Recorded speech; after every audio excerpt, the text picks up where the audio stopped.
Welcome to Carly Tackles Kitchen Cabinets, Part 2, the kick plate.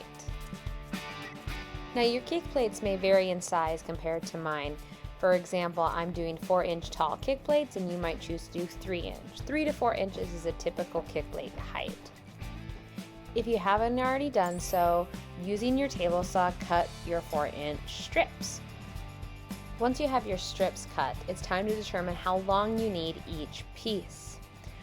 When you're making a kick plate for a corner cabinet, meaning you're going to see both sides of it, you're going to want to use a miter cut, meaning 2 of your pieces are going to be cut at a 45-degree angle and attached together. That way you have no end grains showing on your kick plates. I learned a little trick from watching Bourbon Moth Woodworking YouTube channel, using blue paint tape to help you align your miter cuts.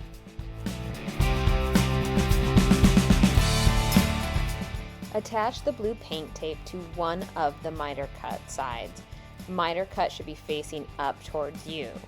Then, once that's attached, grab your other piece and line it up against the other board so it should be flush.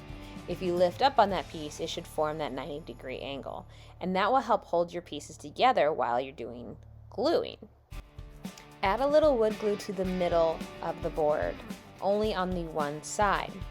Then we're going to use CA glue on the 2 ends, and we will grab an accelerator spray to spray the other side. That's going to work like a quick clamp, so as soon as you fold it up into that 90-degree angle, that board's going to hold using that CA glue and clamp, and then the real glue will cure over time and help hold that board into place. After your 2 pieces are holding together, you can remove the paint tape and let it sit.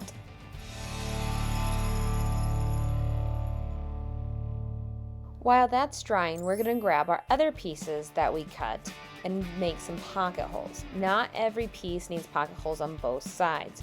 Your 2 pieces that are inside will, and the back piece only needs 1. Next, I lay out all my pieces on my workbench. With the help of the quick grip clamps, I hold the pieces in place while I drive in the pocket hole screws. I start with one corner and then work my way around. Each corner, I'm double checking to make sure that my boards are flush on the ends and that they are forming a 90-degree angle before I'm screwing them together. Once every piece is connected, you can remove your clamps and you should be ready to sand and stain. Now you only have to sand and stain the pieces that are exposed. Since this is a corner kick plate, I have 2 sides to sand and stain. Some of my other kick plates are in the middle of 2 cabinets and only have the front. Thanks for watching Carly Tackles Kitchen Cabinets Part 2, the kick plate. If you like this video, please give it a thumbs up and share it with your friends. If you'd like to see more videos similar to this and more in the series, please subscribe to my channel, Carly Tackles DIY, Tools and Gadgets, Tips and Tricks. Make sure you hit the bell to receive notifications when I release new content.